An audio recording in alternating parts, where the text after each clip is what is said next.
Welcome back. My name is Kit. And I'm Steve.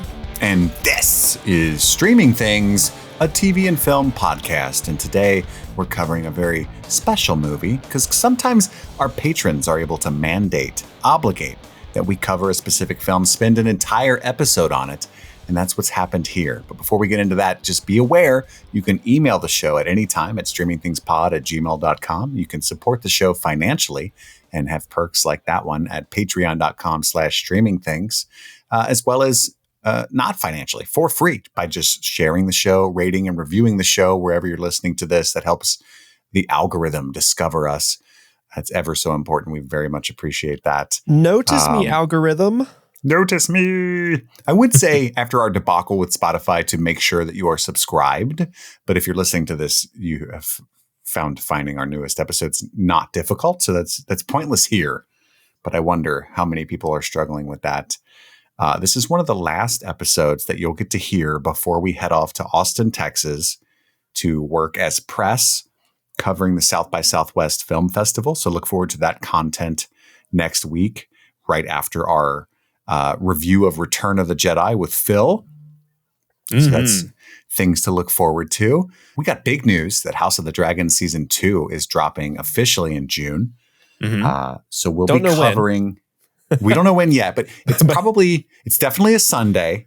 Yeah. So it might be June 2nd. Might not be. So we've got House of the Dragon Season 2 and The Boys Season 4 coming for that ass in June on Streaming Things. Streaming Things, coming for that ass. That's true. You can all take that to the bank. We are coming for it. And also The Bear. We won't be covering that here most likely, but that's the same month. And The Acolyte. Man. Which is kind of wild. I'm actually really excited for The Acolyte, Steve. Oh, I am too. My wasn't a oh, I know. These shows suck. It was a who has the time to watch all these amazing shows? It's going to be a busy ass month. Are in shambles right now. Yeah, for sure. I'm excited for The Acolyte. I just watched the first season of The Bear a week or two ago. Amazing. So I need to catch up and watch season 2, bud. Yeah, I got to catch up and watch season 2 in anticipation for season 3 coming out. Big old June, puddle of tears coming up. For sure. Yeah, when I think about The Acolyte, I think, hey, fool me 4 times, Disney. Go ahead and fool me again. I'll watch it. I do maybe it's more Andor and less Kenobi. Who knows? Who knows? Hopefully it is. I mean, it's got a great cast and the premise is good, but, we've said that about other shows before, so we'll see how this one shakes out. The compulsion to cover The Acolyte is tickling me right after our Star Wars marathon, but we'll just have to see what life's like. But definitely The Boys Season 4, certainly House of the Dragon Season 2. And we've got a lot of Patreon-only content, some exciting stuff coming up. We'll announce that soon as well.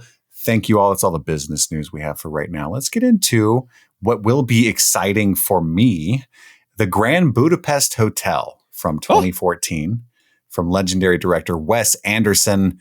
There were 3 writers on this project, I believe.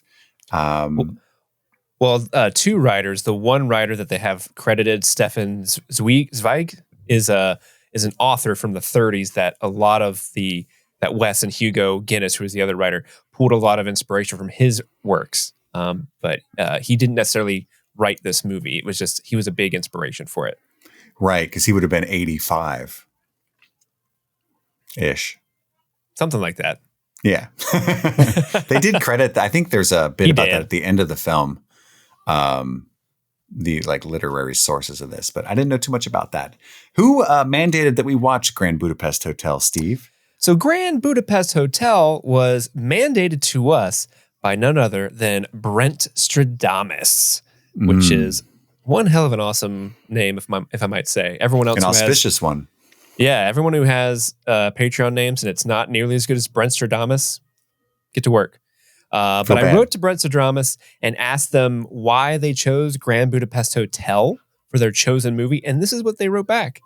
They wrote, "The Grand Budapest Hotel is my favorite movie of all time. It is hilarious, both in quiet and in loud ways. It is the apotheosis of Wes Anderson style, in my opinion. It woke me up to Ralph Fiennes as an actor. It is gorgeous to look at, and it is just a perfect movie." One of these days, I agree with you, Brenstradomus, but one of these days I want one of the patrons to respond to you. I have no idea. I've never even seen it. You know? I just thought it'd be funny. I thought it'd be funny to make you guys watch The Other Sister. Yeah. I just opened Letterboxd and picked the first movie I saw.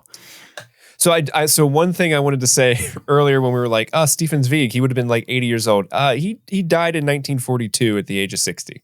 I just wanted to Oh, wow. He would have been like 140. Yeah, he was born in 1881. What if he was like, when 900 years old you reach, right is good, you will not. That's right. Work with Wes Anderson, you will not. By the way, sorry, before we get too much further, people who are viewing this on YouTube will notice that I did my very best to try to dress up like a Wes Anderson character. I got a scarf and a pinkish shirt and a gray suit because I love Wes Anderson, and I just wanted to make this a biggin, if you would allow me to call it, Chris. I will not. I thought about it, and my brain had we had a quick trial, and the jury ruled no. Fair. That's fair. On biggin. I love it, though. It's giving. Thanks. I'm feeling myself, actually. Yeah, it's giving Owen Wilson. No, Luke Wilson. Oh, wow. Who surprisingly weren't in this movie. Well, one was.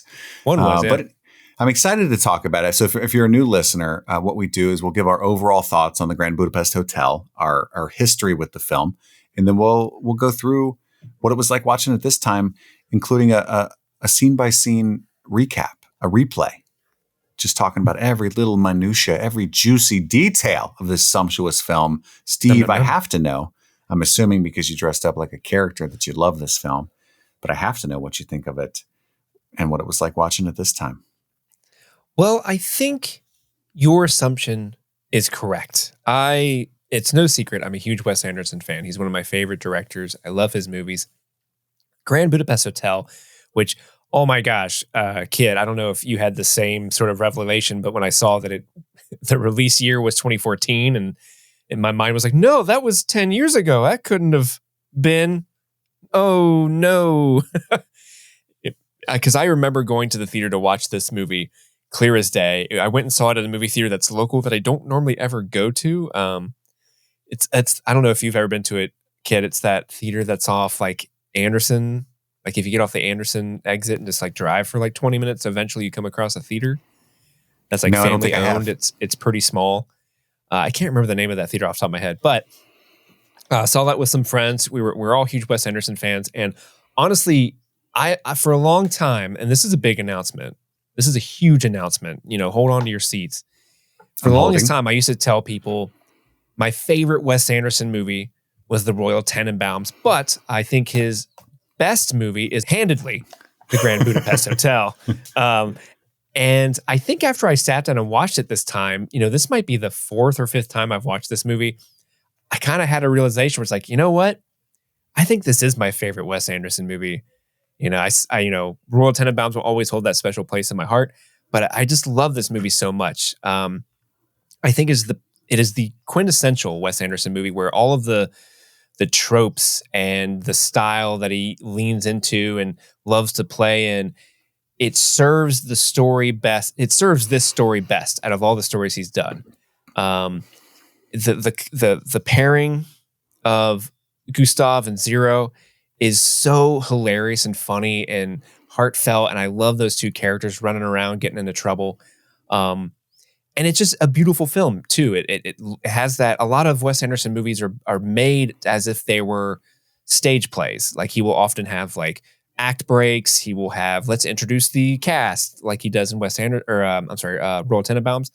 So a lot of his movies are dressed up like stage plays, and I think the way he kind of frames this movie in terms of we start off on a young girl who's writing a book about an author who wrote this book in the 80s, but he based off his experience he had in the 60s or something, based off a character's life experience from the 30s, and the way he's using like aspect ratios to differentiate between the time periods.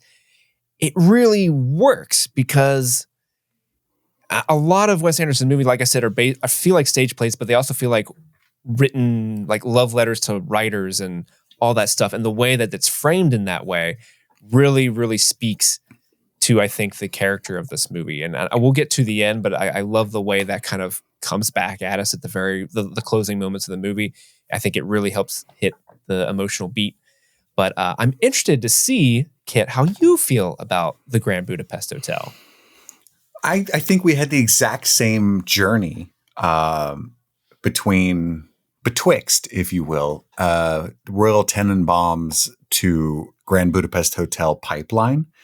I've always adored the work of Wes Anderson. I think his aesthetic appeals to insufferable douchebags in a way that just is a bullseye for someone like me.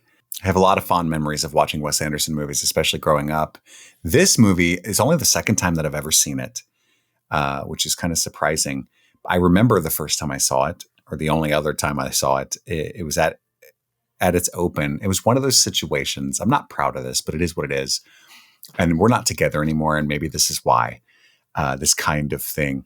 But when Grand Budapest Hotel came out, I was only 2 years sober and freshly moved back to this area and was, getting back into normal life.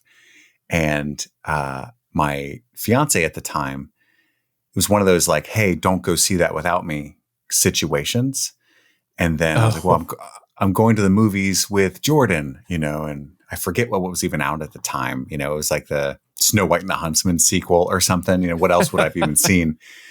And she was like, you're not seeing Grand Budapest Hotel, are you? And I was like, no way. But I Definitely totally not. was. And I totally did. And I don't regret it. It was amazing. And so, yeah, revisiting it this time was a blast. I adore this movie. I do think it is without a doubt Wes Anderson's magnum opus. I did not love Asteroid City as much as many of my peers. I wish I had recognized that for the masterpiece that they think it is. I liked French Dispatch more than most people, but ultimately Dispatch. Yeah, me too. There you go. But I always go back to Royal Tenenbaums, and even I'm a Life Aquatic apologist personally. Oh, I love that movie. I like Darjeeling Limited more than almost everyone. That's typically what the one people hate, but I had a good time. That's the one I'm not a fan of. Yeah.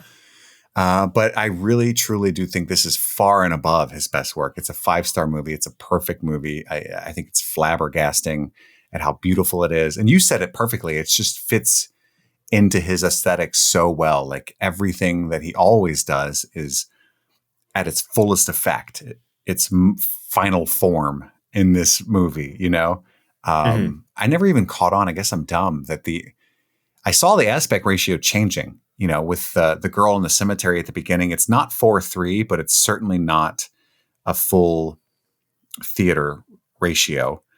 It's somewhere in between. But I didn't catch that they were different time periods because I feel like it changes at one point while still following Gustave, but I could be wrong. But I did notice frequent aspect ratio changes, all kinds of cool stuff in this movie. I also, like Brenstradomus said, was not super familiar with Ralph Fiennes' work.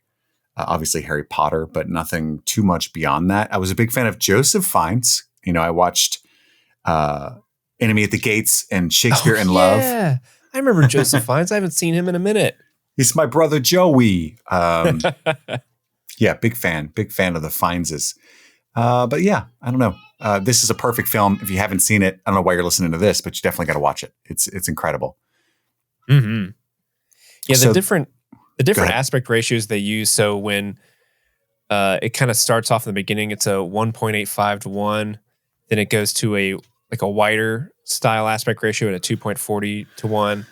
And then when they're in the 30s, it's a 1.37 to 1. So it gets a little bit more letter or 4x4 for modern takes. But yeah, it's so good. I love it so much. But the setting of this film is the former Republic of Zebrowka. And it begins, I believe, with the little girl in the cemetery kind of looking at like a war memorial looking piece. We go to 1985, and it's the original narrator in this hilarious little skit, like getting interrupted by his kids while he's doing this introduction. And then we get transported back to 1968. at the Grand Budapest when it's at this point it's in disarray. What's that actor's name that plays the 1985 author? I thought you would know. He plays he's in Batman. Tom Wilkinson. Tom Wilkinson. I knew it was a Tom. Because didn't Tom Wilkinson just recently pass? He did. He did. Within the last year or two? Did you catch the Léa Seydoux jump scare? I did. Yep. Yeah. That would have been right after she became known to Americans at all. Mm-hmm. So he was early on the Léa Seydoux train. Yeah, I had totally forgotten that she was in this movie. So when she shows up, I'm like, wait a minute, you? I had to pause it and look it up, even though because it's in like a far wide shot. Mm-hmm. And I wasn't sure if she would ever get a close up. So I had to, and then of course, right after I pressed play, it like zoomed in on her face. That was the second movie of this week where I had a Léa Seydoux jump scare. It was this one. What was the first one? Dune 2? Dune Part 2, and she pops up. I'm like, what is that, Lisa? What are you doing, girl? Yeah. Margot? Why are you sneaking up all the time? In one of the most stunning scenes in the movie. Yeah. I love in that. Never mind. That's a spoiler, but we'll talk. We have to talk about Dune 2. We still haven't talked about that as a family. I guess we'll talk about it on the plane. But after we get Tom Wilkinson, we cut to 1968 Grand Budapest, and it's in disrepair. We get this whole set piece about how all of the guests are solitary and lonely there. And then we are introduced to Mr. Zero Moustafa, the mysterious owner of the hotel. Mm-hmm. I love that. So the young writer is played by Jude Law, and he's continuing. You assume that he's actually narrating the novel that the young girl's reading in the most recent present. I guess it's kind of hard to keep track of, but he has this line that I'm like, ooh, I'm going to steal that anytime I have like a writer's block or I'm feeling not very creative, where Jude Law's like, I was suffering from scribe's fever, common amongst the intelligentsia. Oh, sorry, I've got scribe's fever. It's really common amongst the intelligentsia. It's true. Just that's what you tell your boss when you haven't produced anything for the week. Right. You wouldn't take something for your scribe's fever. Yeah. You're safe. I've never had that before. I know. There's a reason. But in the midst of I think it's Jason Schwartzman, as I recall, the bellboy. Monsieur Jean? Bellboy, that was so insulting. What's the proper term? The concierge. The current concierge is telling him about who Moustafa is, and then a guy starts choking to death and he has to run off. Shit. But Jude Law is not interested in this. There are honestly so many actual laugh out loud moments in this movie. I don't think it gets enough credit for how actually funny it is. It's so funny. But then eventually we cut to Jude Law, the writer, in the bathtub, and nearby Moustafa says that he admires his work. And, he tells him he didn't buy the hotel. And I like that there's just this guy like getting hosed down.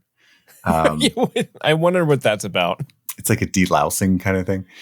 Oh, man. But he invites him to dine with him and tell him his story. What were you going to say? I love F. Murray Abraham. He's such a great actor. Incredible. I want him to be in like everything because he brings such warmth and heart to the. This is a fairly minor role, but it's so well done. Like he just sticks out and he just looks like he lives in this hotel, even though it's like the Grand Budapest is now in a state of shabbiness and disrepair. He just looks like a guy who is just trying to hold on to that memory that he has, and you immediately feel for the guy, and that's because F. Murray Abraham is such a great actor.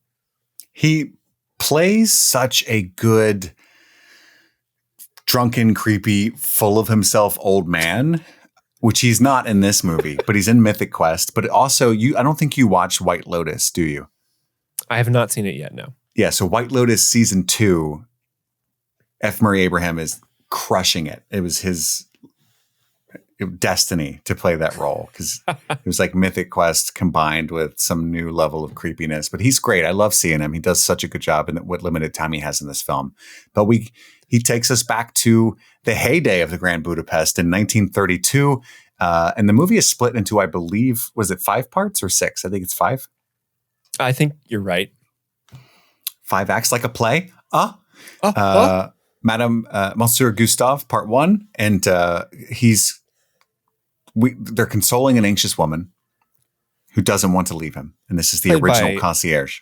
Played by Tilda Swinton, who is under a ton of makeup to look like she's 84 years old. Yeah.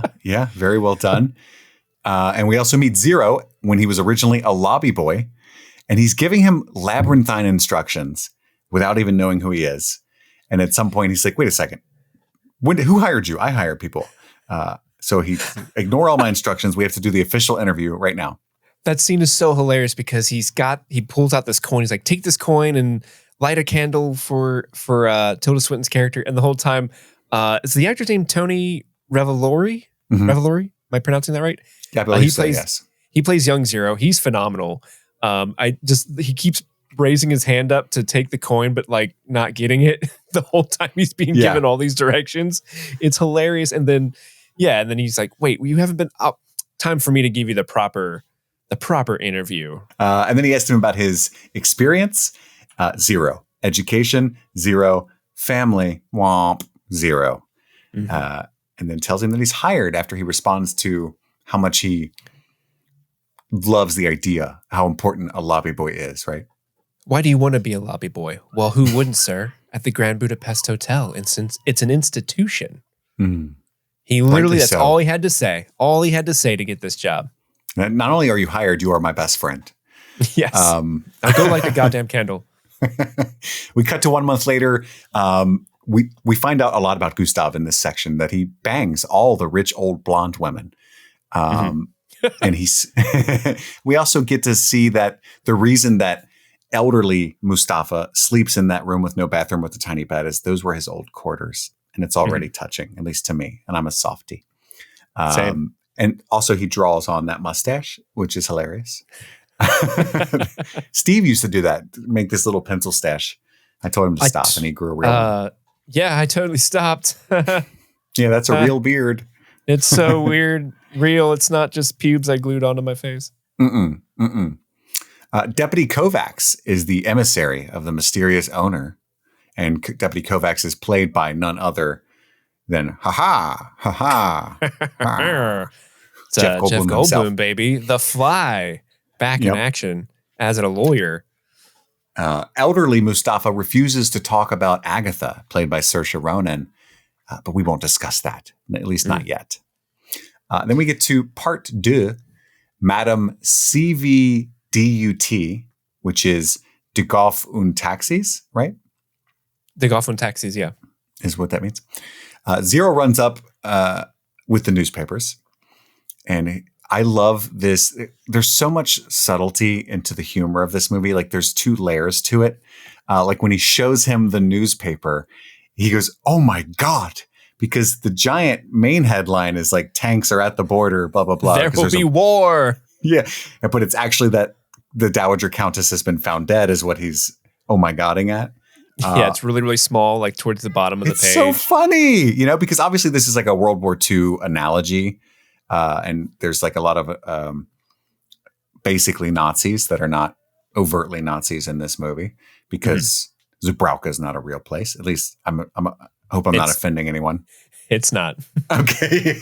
I didn't want all of our Zubrowkin fans to be like, oh. I think there's probably a town of that name, but there's never been a country of that name. Okay. And that's certainly no empire. Anyway, she was dynamite in the sack, by the way. She was 84. I've had older. I love how he had to sneak that in. Like he's like, I blame myself. And he's kind of exploring like, oh, her kids suck. All the family's going to come out of the woodwork to get everything she's worth. Hopefully she gives me something. Also, I fucked. Yeah. She was dynamite in the sack, by the way. And it's Ralph Fiennes' delivery of all of this absurd shit that makes it so goddamn perfect. But it's the 19th of October, the closing of the frontier. And they're on a train ride and they get accosted by these Nazi analogs. And we get, even though that Gustave is kind of a piece of shit, we get an early window into how good of heart he can be. Because he's very offended when somebody dares accost his lobby boy. Franz, take your hands off my lobby boy. You filthy goddamn pockmarked fascist assholes. That's right. But little Albert, played by Edward Norton, sees what's happening. And luckily, he had a childhood fond memories of Gustave at the hotel, and he helps them pass safely across the border.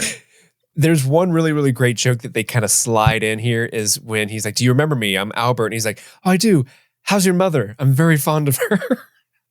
Because Gustave probably fucked his mom. It might be his son. It might be his son.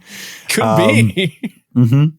This episode was sponsored by BetterHelp. Folks, it's 2024. What does everybody do in the new year? They make resolutions. They set goals. How about we don't do that? I mean, you can. It's obviously nice to have goals, but it's also a good exercise to focus on things that you like about yourself. You know, not making all those high pressure goals that you might fail at and just feel worse. You can set smaller goals. And I think therapy can be a good way to access things that you enjoy about your life and focusing on the positive, the gratitude. And BetterHelp is a good way to do that. If you've never given BetterHelp a try, it's therapy that's entirely online. You can do it all from your home and access a therapist by filling out a questionnaire. And if you end up not liking that therapist, you can switch. Again, along with the theme of this ad, no pressure whatsoever. They're not going to have their feelings hurt by it. So if you're thinking of starting therapy, give BetterHelp a try. Celebrate the progress you've already made. Visit BetterHelp.com/streamingthings today to get 10% off your first month. That's BetterHelp, HELP.com/streamingthings.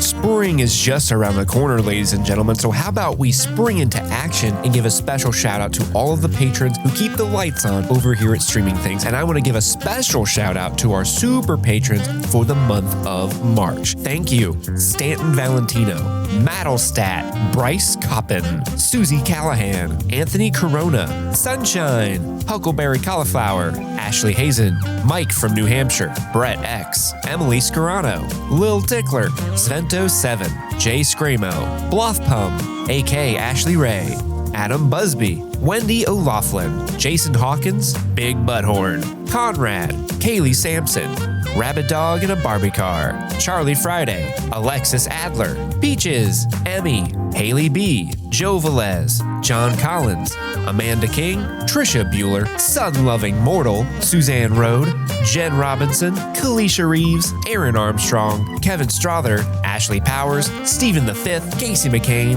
and Enza. Thank you all so much for supporting Streaming Things, and let's get back to the show. But he finally gets to the Dowager Countess's mansion and meets Clotilda, which is the maid played by Lea Seydoux. Where is she, Clotilda? And she's still wearing well, no, she's got better nail polish on now as a dead woman. Is that correct? She took my advice. That's one of the best jokes is when he's like trying to read her poetry to calm her. He just stops in the middle of this beautiful thing. He says like, oh, good heavens, what have you done to your hands? Like, it's disgusting. I don't know what kind of cream they've put on you in the morgue, darling, but I want some. I like his directness, actually, me personally. And then we find out Jeff Goldblum, Deputy Kovacs, is the executor of the estate as well. And her eldest son is played by Adrian Brody, and who's got like this evil henchman played by Willem Dafoe. But yes. Dimitri gets most of it. But Boy with Apple, this priceless painting, is left to Gustave. And for some reason, Dimitri can't stand that. What's funny to me is that if he'd been okay with 99% of the estate being his and the painting being Gustave's, he probably would have gotten it, right? But he just can't stand that this priceless painting is being given to this concierge who probably fucked his mom.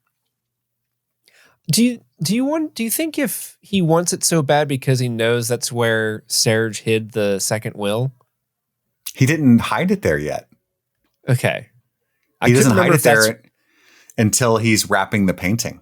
Yeah. Okay. You're right. So he's just a dick. Well, that's probably like he's kind of pissed off initially, but then when he realizes that there's probably a second will in there, maybe he's like, that's why he's so hell bent on I don't think he knows about the second will. I think he's just a dick. I think you're right. I go to bed with all my friends is how he responds to Dimitri when he asked if he slept with his mother. We get that triple punch move. And then I gotta say, Zero gets in on that. The triple punch move, Zero gets the worst of it because he gets punched by Willem Dafoe's Jopling, who's wearing fucking brass knucks. Yeah, or like rings on every finger, something. Yeah. That's why Zero's the one bleeding. But they end up stealing Boy with Apple, which is kind of Zero's idea. And I forget the actor. He's a well-known character actor, but he's the one that wraps up the painting, and you see that he puts a confidential envelope in there. Oh, Matthew Almeric? Yes, and he's going to tell.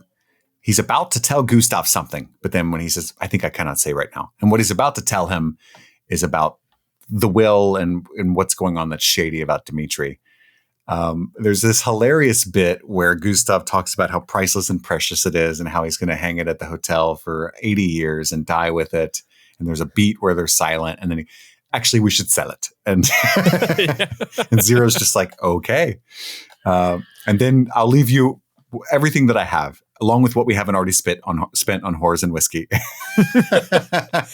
And then I love the joke. He's like, I'll draw it up now. And he gets up, but then he starts dictating to Zero to write it. Yep. Let me draw it up now. Here we go. We all need a friend like Zero. But back at the hotel, the police arrive and ask for Gustave. And there's a great moment where he tries to kind of ask Zero how he's going to handle this situation, whether or not he's a snitch, you know. And he's like, yes, I have. I was arrested and tortured by the rebel militia. And he's like, okay, you know the drill then. Zip it. Zip it. But it's little Albert at the head of the police that show up, and then he just runs, which is funny to me. He doesn't know the drill very well. And then we get to part 3, checkpoint 19, criminal internment camp. It's 1 week later. He's awaiting trial. His instructions must have been. He's introduced in the scene because he's got like 2 black eyes. He looks awful. Zero's like, what happened to you? And he's like, the first rule about being in prison is you must never be a candy ass. The Rock took that to heart. And then he talks about how he beat up this one dude. And then at the end of the story about how he beat up this guy, he goes, he's actually become a really dear friend. I hope you meet him one day. Yeah, he's actually become a very dear friend. And what's funny about that is later in the movie, we find out he really is a very dear friend of his now. Mm-hmm. Gustave does not lie. No. First rule of being in prison, you must never be a candy ass. Candy ass. Take that to heart. So he talks about how they need to find Serge X because he's now the prime witness in the fact that Gustave is wanted for killing the Countess, which is why he's in prison. I don't even think I mentioned that. And he does have an alibi. He was out banging the wife of the Duke of Westphalia. And he's like, but I could never betray her. But actually the bitch legged it is really why he can't use her because she's gone. And we cut to a brief thing of Jopling looking for Serge. Jopling played by Willem Dafoe. And a bit about, Gustave's letter to his staff. Because there's this funny bit that keeps coming up where he always has these long staff meetings while the people are dining. And they usually just start eating while he's reciting his long poems. Yeah. Would you like to work for someone like Gustave? I actually would. Yeah? I would. I think I would too. I think it would be one of those things where it's like, I can see all of my coworkers like, oh my God, Gustave sucks. He's so pretentious, but I would be so charmed by him. I'm uncomfortable admitting this, but because I've been a manager at many places, I think it's more that I am Gustave, mostly a douche. You often, before we sit down and record these episodes, you recite poetry. I do. Yeah. And I've tried to sleep with you many times. I sleep with all my friends. All the time. Because I'm blonde and vain. And you're also the most liberally perfumed man of Lair de Panache I've ever met. I love Lair de Panache. Dimitri is setting Jopling to work more, finding Serge, and then we get the bit with Gustave delivering mush to everybody. And he makes a friend in the giant scary man by encouraging him to get his vitamins. Good morning, Pinky. Well, Pinky says, you're a really straight fellow. I've never been accused of that before. I died at that joke. As somebody who people have always assumed was gay, it hit me in the heart. Never been accused of that before. And then we meet Ludwig and the gang, and his criminal friends basically say they have a plan to escape the prison, but they're going to need digging tools. And he devises a plan to utilize Agatha for that. But at this point, we cut back to the present. Or rather the 60s, when Moustafa was crying at the mere thought of Agatha. And And he takes us on this tale that 1 month earlier, prior to the prison incident, she had agreed to marry him. I like the Z to A joke as well. The book gift that he gives her. Yeah, that's a great line. Zero's got some riz, you know? He does. He's got what the kids would call riz, but also not. He gives her the gift and he's like, it's a book. I ruined the surprise. That's okay. I'd still like to open it. I do love that shot of Saoirse Ronan as Agatha on the carousel. We got all the lights behind her that are in bokeh. It's just a really beautiful shot. So good. It's fantastic. And she's got a very unique birthmark. She does. Is it supposed to be a birthmark that looks like Mexico, the country of Mexico? You know, I'm not a geographically talented man. I never noticed what the shape would be. I think it's Mexico because I think at one point Gustave actually calls it out towards the end of the movie. Does where he? He's like, our lives are in the hands of a woman with a bloody Mexican tattoo on her face or whatever he says. I didn't hear that. But he does cross-examine her to make sure that she's appropriate for Zero. And he gets his seal of approval. But also Zero is constantly telling him not to flirt with her. Is he flirting with you? Union. Yes, he is. Don't flirt with her. He got her a box of like frozen white tulips or something. Yeah. But she is baking the digging tools at Mendel's, everybody's favorite bakery in Zabrowka, and sending them to the jail that way. And I love the whole bit about how the guard, they're so beautiful, these pastries, that the guard doesn't want to hurt them.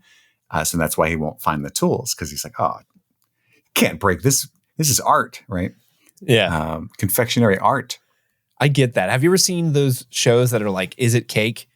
It's just cake that's so well made to look like, how do you eat that? Why would anyone eat that stuff? Because I would feel so bad. So I understand this prison guard's problem here. Yeah, his hesitance, his reluctance to do that. I had a dating show idea that I called Is It Cake? But I had to scrap it after that show came out. So just think of that what you will. Kovacs, we cut to him talking to Dimitri about the will, and says that something is missing from this massive will, because it's like hundreds of different leaflets of paper and envelopes and tiny documents. And they both have their little bit where they don't agree, right? Like, let's just forget about this and call it done. Agreed. And then Kovacs not agreed, as I represent the deceased in this matter. So they both sling not agreeds back and forth. Jopling chucks his cat out the window as a retort. I love Jeff Goldblum's response where he just is kind of like, did you just throw my cat out a window? And then the sister's like, no, he didn't do that. Nah. Definitely. There's always the three sisters off to the side. Yeah. And then when he looks out the window, it's just this like cat that's just like cartoonishly splayed out on the ground. Splatted. Yeah. Yeah. And then he has to carry it around. He left his dead cat at coat check, we find out later. But the guys are digging away in prison. Zero tells Agatha about Boy with Apple, and she's not she doesn't deal in stolen fine art. She's kind of aghast at all this, but he's like, just follow my instructions, damn it. Just do it. And then he sneaks out. But Joplin is pursuing Kovacs. He stalks him through the museum and eventually cuts off his fingers. That's brutal, man. By slamming the door and kills him. Yeah, it's unpleasant. That's like the most brutal thing that ever has happened in a Wes Anderson movie, I think. I think you're right. I had to take a moment to think about it honestly, Steve. At this point, we get to, I don't know if it's part 4 or just a new section. It's called Checkpoint 19, Drainage Tunnel B. And they're sneaking out through the hole that they've dug. Some weird guy decides he wants to snitch. Hey, how'd you guys get out there? Hey, they're trying to escape. Hey. I love how aghast Harvey Keitel. We didn't even mention that it's played by Harvey Keitel. Oh, we might have. Yeah. Which is amazing. But Harvey Keitel is just disgusted that why would you snitch? It's true. It is true. What do you gain from this? What's wrong with you? Yeah, why would you do that? He's like, what? But that Pinky comes to their aid and kills the man, I assume, which is kind of funny. And then they end up almost at the end of their journey. They just snuck all the way to a guard station. Yeah. But one of their brave members, because they keep alluding to this tiny prison knife that they've made that this guy carries. They were like cutting up their pastries with it and stuff earlier. Mm-hmm. He just heroically jumps in there with that and kills all 4 of them. But the last guard kills him as well. And Gustave says, I suppose you'd call that a draw. I suppose you'd call that a draw. He's right. So Gunther was slain in the catacombs. When he escapes, Zero's out there waiting. All the other guys get away, but there is no safe house for he and Zero. He also forgot his lair de panache, and he's very upset that Gustave about that, and ends up having he shits all over him, like his whole character. Says everything bad you could possibly say about him. Yeah, and then finds out, oh, so you're more of a refugee, really? I'm so sorry. That was completely inexcusable. At that, and then Zero tries to recite his own poem, and Gustave is like, "Oh, you're doing so well. That is so beautiful. But I feel like we should get away right now because the guards start to come." I'm gonna have to stop you right there because the alarm has gone off. Yeah, they've been standing there right outside the prison walls the entire time, just yapping. Yeah, and while they're yapping to each other, the other three guards that escape or inmates that have escaped with them are just like stealing a bus and beating up a bus driver. Yeah, they're like killing a bus driver and taking off, doing all kinds of shit. Yeah. I do love this moment between Gustave and Zero because, like you said, Gustave is really kind of laying into Zero. He's like, I smell awful and it's really embarrassing and you only had these jobs and you failed me. And he's like, give him such a hard, shitty time and starts making like sort of assumptions about him being from another country. And he's being really, really honestly very disparaging. And then Zero kind of brings us to reality. Like, well, actually, I came here because there was a war. My father was murdered. My family was executed by firing squad. My whole village burned to the ground. And I just really wanted to work for this hotel because I lost everything. And immediately Gustave is like, bloody idiot I am. I apologize on behalf of the hotel. We're better than that. I've insulted you. And that is a bad look for the hotel. He's always in character as representing the hotel. And it's a sad thing that that's his identity, very capitalistic, but honestly, I admire it.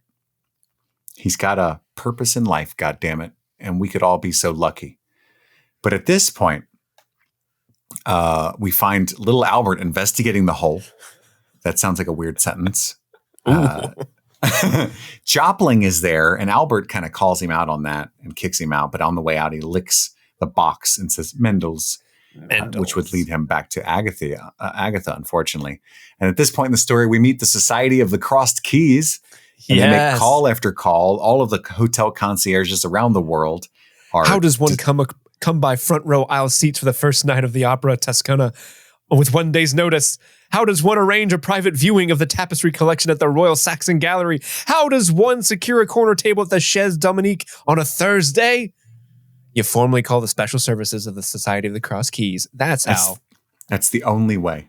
It's easy as that. But the Society of the Cross Keys gets them out, and Zero is very confused when they show up to pick them up. And of course, they brought also the Lair du Panache, and he gives Zero a little squirt, which is adorable. We get like a ton of... this is like all the Easter cameos. Eggs for anybody who's a huge Wes Anderson fan, because all these actors who play typically like minor characters other than Bill Murray are the different concierges that are called forth. And so it's a fun little, if you know, sort of Easter egg. Yeah. It wouldn't be a Wes Anderson movie without Bill Murray. Right. And then we cut to Jopling, who has a photo of Agatha, and he goes back to Serge's sister again. This time he kills her, we soon find out. Dimitri realizes that Boy with Apple is gone at this point as well, and he smashes I think it's like a nude painting that he has there in its place. I love this sequence because Dimitri sees the different painting where Boy with Apple used to be. He gets mad. He's like, what the hell is this shit? And he like breaks it, and his three sisters off to the side. And if you listen to them, what they're saying is so funny. One of them literally says like, how are you just now realizing it's not there? He's had other things on his mind, like a murder. Yeah. Gustave asks to officiate the wedding betwixt Agatha and Zero. And he says, absolutely, I would love that, but don't flirt with her. And then we see that a local girl's head has been found in a laundry basket, and you're made to believe that, oh no, it might be Agatha, but it's Serge's sister, thank goodness.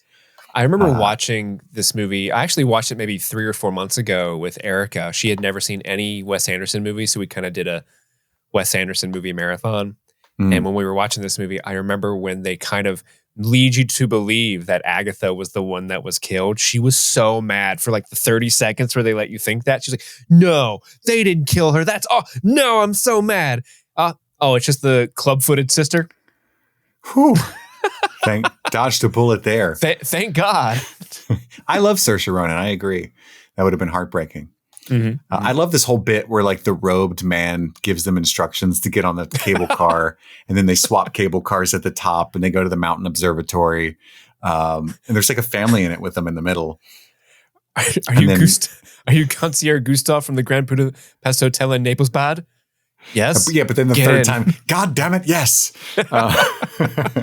It ultimately ends up in a confession booth, and Serge is in there, and he tells him at that point about the second copy of the second will.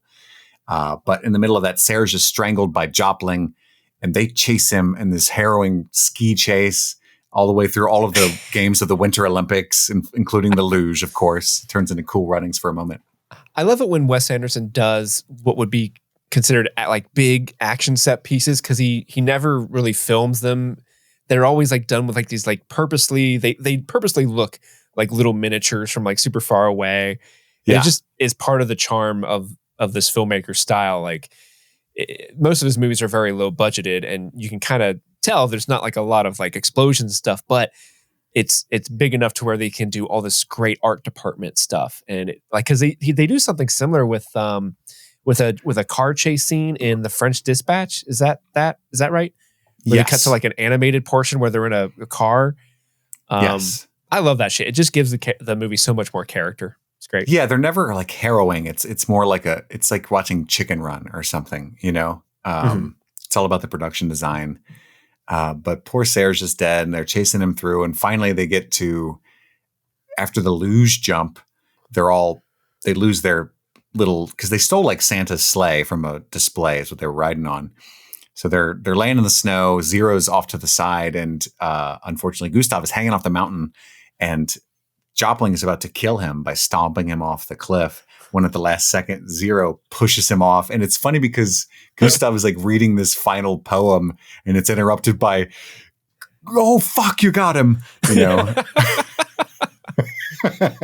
It's so good. So good. Such a belly laugh. Which brings us to part 5, the second copy of the second will. And we cut to Agatha at the Grand Budapest Hotel getting Boy with Apple as instructed by Zero. But war has also, that war that we've been kind of getting hints of has officially begun. So they've made the Grand Budapest Hotel some sort of like forward operating base for it's the basically army. a barracks. Yeah. Yeah. And Zero stops to train the lobby boy, though, because after he gets information about the whereabouts of Agatha, he turns and says, "You shouldn't have told me that. You should be a stone wall." They take pride in their lobby boy. They really do. So there's a chase where Dimitri is chasing Agatha, and then they're Zero and Gustave are chasing them both. He ends up shooting at them on like the 3rd floor. And then everyone else in the building just starts shooting because they're all. So then I started blasting. They all have guns. He ends up trying to help Agatha, but then falling because she's hanging from outside the building. And then he just falls right next to her instead of helping her. And they both But fall she's the one into, that sees the second will in this, the second copy of the second will. Yeah. From where it's very she's dangling. Cool how that's discovered, because he was holding Boy with Apple, and then she can see it there. They fall in the Mendel's truck, but are able to get the second will in the picture after that. And then we kind of just get this, what's it called when you just get a yada, yada, yada at the end of a movie? Epilogue. You know, but everything happily ever after, except Agatha and their son. Zero had a son with Agatha. They both died just like 2 years after the end of the events that we see of the Prussian grip. Yeah. A very treatable illness now. And that's why he's so lonely, and just goes back to and we get the whole bit. It's so emotive where he's, "Oh, I get it. You like loved your job here and you miss Gustave." And he's like, "No, I mean, I do, but like, I do this for Agatha. That's why I bought the hotel, or why I keep the hotel." Yeah. He says, "We were happy here for a while." And this last bit, I cry every time, because there's that, what we just talked about, where F. Murray Abraham says, "I bought it for her. We were happy here for a while." But then he tells us what happened to Gustave, who the second reading of the second will reveals that in the event of Tilda Swinton's character being murdered, he would receive all of the money. So he becomes the super rich, the super blonde, the super vain, the super insecure patron of the Grand Budapest Hotel. Zero becomes the concierge of the hotel. But there's a sequence where they're on train again and they get stopped at another checkpoint. It's Zero, Agatha, and Gustave, and the stand-in for the Nazi characters want to take Zero again. And once again, Gustave steps up and like, hey, you can't do this. If you lay one finger on my lobby boy, I'm gonna, kill you. And so he butts him with his rifle and takes it as a challenge. And Gustave punches him, right? He violently jumps up, and then we find out that they shot him.